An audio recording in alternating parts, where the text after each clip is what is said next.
Magandang gabi.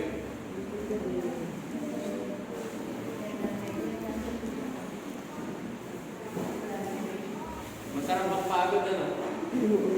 Nag-enjoy tayo ng umaga. Pinasalamatan natin ang Diyos at sa gabing ito ay pinasalamatan din natin ang Diyos. Ngayon, sa ating pagdinilay po ngayong gabi, lalo na't malapit na ang Pasko, araw ng Pasko, sigurado tayo ay makakarelate dito. Sa ngalan ng Diyos, Ama, Anak at ng Espiritu Santo. Amen. Bawat Pasko, every Christmas season, kaliwat kanan ang mga schedule ng reunion. Pero ang tanong, kailan ba nagsisimula ang Pasko at kailan matatapos? May kantang, on the 12 days of Christmas, my true love sent to me. Kailan? December 25, bilangin niyo na yung 12. Hanggang January 6. Sa Epiphany o sa araw ng mga mago. So sa ganoong panahon na yan, or even sa December mga, buong December, ay dagsaan na ang mga tao sa mall. Nasubukan naman natin yata yung sumabay sa mga tao sa mall. Or even dyan mismo sa ating bayan, sa baba, sa papaya, ay marami na ang tao. Maraming pila sa mga bilihan. Ito rin yung panahon na kung saan sa mga kumpanya ay bigayan ng Christmas bonus. Meron din na ito rin yung panahon na kung saan mahaba ang bakasyon. Panahon ito ng reunion, pagkikita o pagsasama-sama ng mga dating magkakaklase, batchmates, magkababata, at even sa buong angkan, magpapamilya, lalong-lalo na. At sa aspeto ng pamilya, mahalaga ito. At dahil ito ay pinakita sa atin ng Ebanghelyo kagabi, sa unang kabanata ng Lucas. Ang Diyos ay nagkatawang tao sa sinapupunan ni Maria at si Jose ang tumayo bilang ama. At sila bilang pamilya ay magkasama sa hirap at ginawa. Sa ating realidad ngayon, ang pamilya ay nagkakahiwa-hiwalay. Hindi dahil sa problema, kundi dahil sa pangangailangan. Tulad ng alin? Isang halimbawa ay trabaho sa ibang lugar. Mapipilitan talagang humiwalay. Magtrabaho sa ibang lugar. Estudyante na kailangan mong mag-boarding para makapag-aral sa mga magagandang eskwelahan. At kapag graduate na, hindi rin naman basta-basta sabihin nating pipirmis sa dating bahay, kundi kinakailangan pa rin na manatili or even umalis pa sa ibang lugar para ma-pursue or may sa katuparan yung karir. And hindi po sana ito mangyayari kung maunlad sana ang bawat bayan. Progressive ang pag-unlad. Ibig sabihin, may magagandang eskwelahan, nandiyan dyan na yung hinahanap nating trabaho, hindi na aalis. Pero, dahil ganyan, wala tayong magagawa para sakyan ang daloy ng panahon. Kaya mahalaga paminsan-minsan ang pagkikita-kita ng mga mag-anak, ng mga batchmates or kababata. Gaya na nga nito na sinasabi nating reunion. Panahon na ayaw nating sayangin kasi minsan lang ito. So far, sa inyo, ilang beses na ba kayong nakatalo sa mga reunion?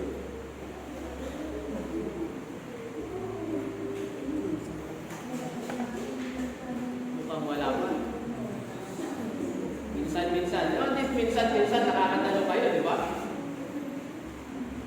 Buti nga kayo, naranasan nyo kami hindi pa.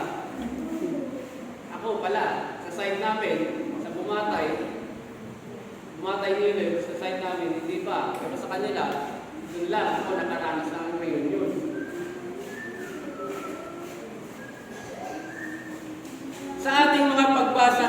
lalong-lalo na sa unang pagbasa sa ikalawang aklat ni Samuel. Sinabi diyan, ang Diyos ay kasama saan man patungo. If God is here, kung narito ang Diyos, kagalakan ay nakakalat.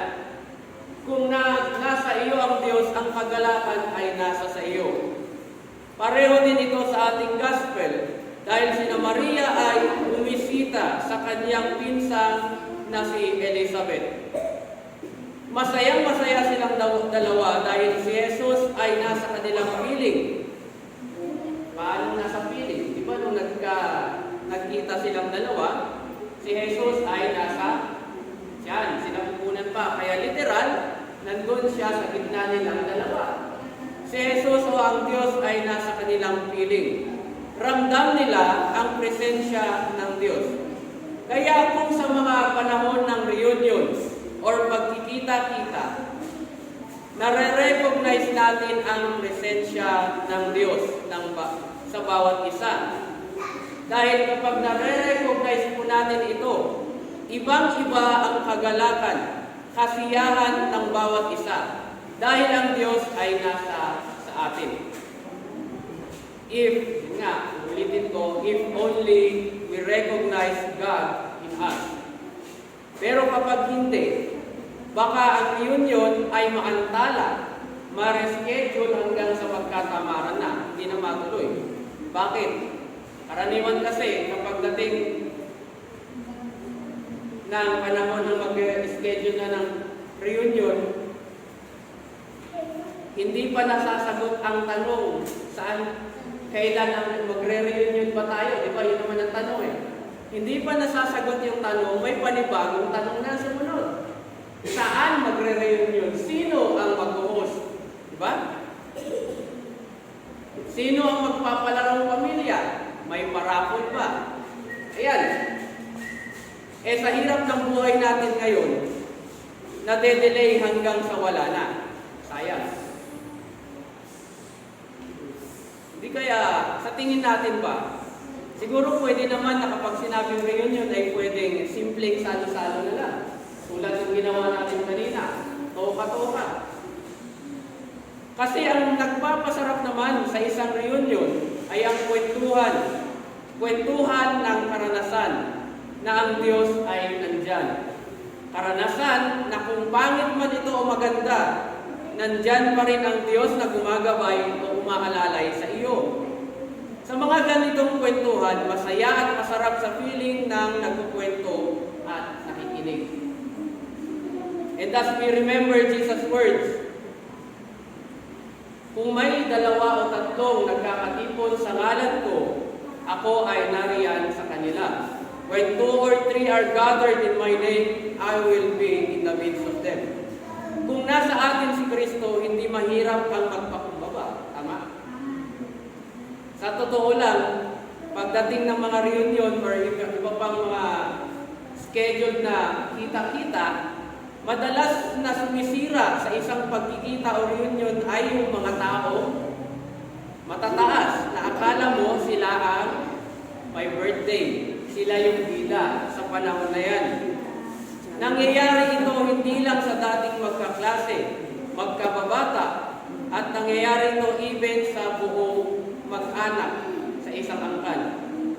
Kaya imbes na reunion, parang hindi na, kasi may nagsusulo, may nagkakanya-kanyang grupo. Hindi nasira na yung reunion, sinabi na lang na meron. Pero kung marunong magpakumbaba, pantay ang trato sa isa't isa, nakikisama, sumasali sa mga contest, nakikisaya. Ganyan sana. Wala na nangyari kanina. Maganda ang naging outcome ng ating Christmas party kasi lahat tayo may participation. Sa gospel, sina Maria at Elizabeth, pareho silang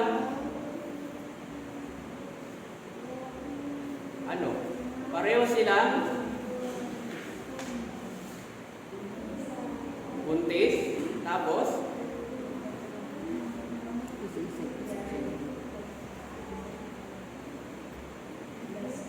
hindi nyo ba nararanasan na kapag minsan lang kayo nakita?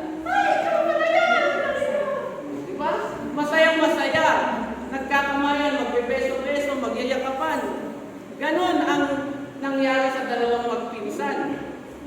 Masaya-masaya silang nagkita. Hindi sila nagkilangan. Sa kanilang dalawa. Hindi naramdaman ni Elizabeth na ipinagyayabang ni Maria yung kanyang pagbubuntis. Pareho din kay Elizabeth. Nag-click silang dalawa dahil pareho silang mapagkumbaba. Madali para sa mapagkumbabang tao ang mag-click sila. Unlike sa mapagmataas, nagkita nga, tambuhan lang. Dahil mapagmataas, pataasan na yan, sky's the limit na. Another is, kapag ang Diyos ay nasa atin, sa reunion ay hahanapin ang mga wala. Hinahanap yung mga wala hindi para singilin kung may penalty or kung ano-ano, kundi para iparamdam sa kanila na halaga sila. O asan ka? Bakit wala na naman kayo? Bakit wala sila sa reunion? Either, siyempre, nahihiya, may inferiority complex. Alam niyo ba yung inferiority? Yung feeling nila napakababa nila. May kasalanan or may nakaaway. Pero ganun pa man, mahalaga pa rin bilang pamilya na hanapin yung mga miyembro ng angkan para maramdaman nila na hindi sila initsipwera at maramdaman nila na ang kahalagahan nila sa isang pamilya. At kapag nariyan na, matututunan po natin na maging sensitibo sa pananalita. Minsan, hindi natin namamalayan ay nakakasakit na tayo. Halimbawa,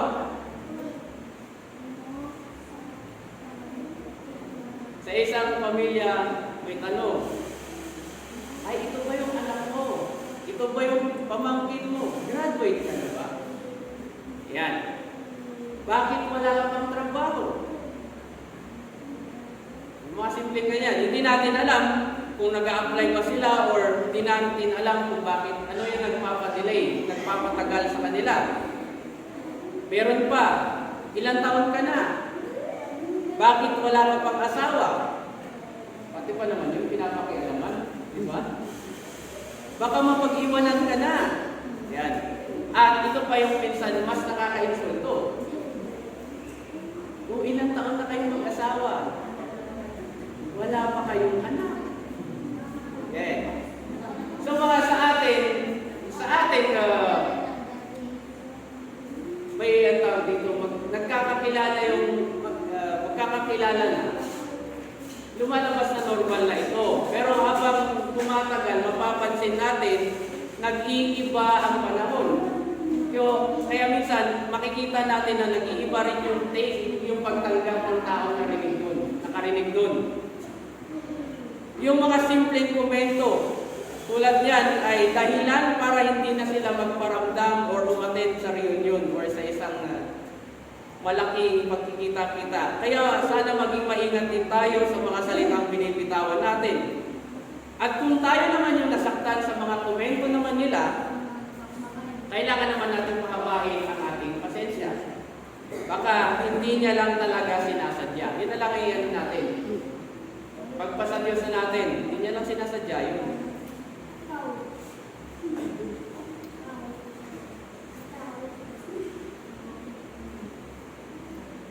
Sa ating reflection ngayon, kung mapapansin ninyo, halos nag-focus ako sa reunion.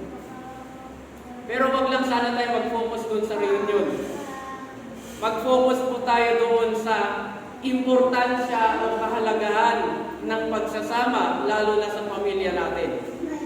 Kaya kung may hindi pagkakaunawaan, sikapin po natin maging maayos.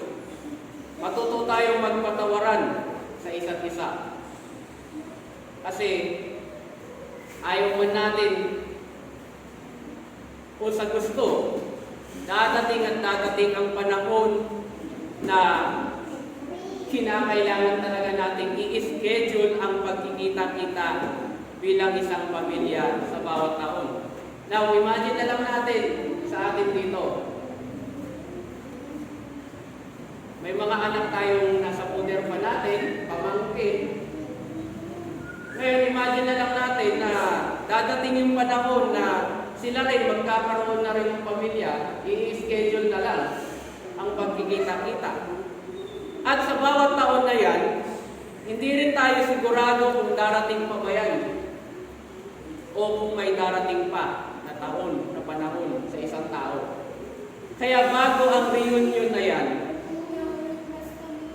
dito muna tayo sa present union. Ibig sabihin, mag-focus tayo sa kung ano ang meron tayo ngayon. Huwag nating pabayaan ito. Sabi nga, live your life as if it is your last. Live your life as if ito na ang huling pagsasama ninyo ng asawa mo, ng anak mo, ng tatay o ng nanay mo, ng iyong lola o maging ng lolo mo. Lagi po nating sulitin ang panahon kasama sila. Make your family time a sacred time. Schedule ko ito para sa aking pamilya. Hindi pwedeng masira ang schedule na ito. Para pagdating ng panahon, wala tayong regret or pagsisisi sa huli. Kaya makikita po natin sa ating ebanghelyo, sa ating mga pagbasa ngayon, kung ano ang kasiyahan, kagalakan nila Maria at Elizabeth kung sila ay nagkita matapos ang matagal na panahon. Sana ganun din tayo sa bawat araw na ating nakakasama, nakikita ang ating mga kasama sa bahay, ang ating mga kapamilya. Sulitin lagi natin yung mga panahon na kasama sila. Tulad nga ng sinabi ko, mag-focus po tayo sa kung ano ang meron ngayon, yung present ngayon. Isang mapagpalang gabi sa ating lahat. In the name of God, the Father, the Son, and the Holy Spirit. Amen.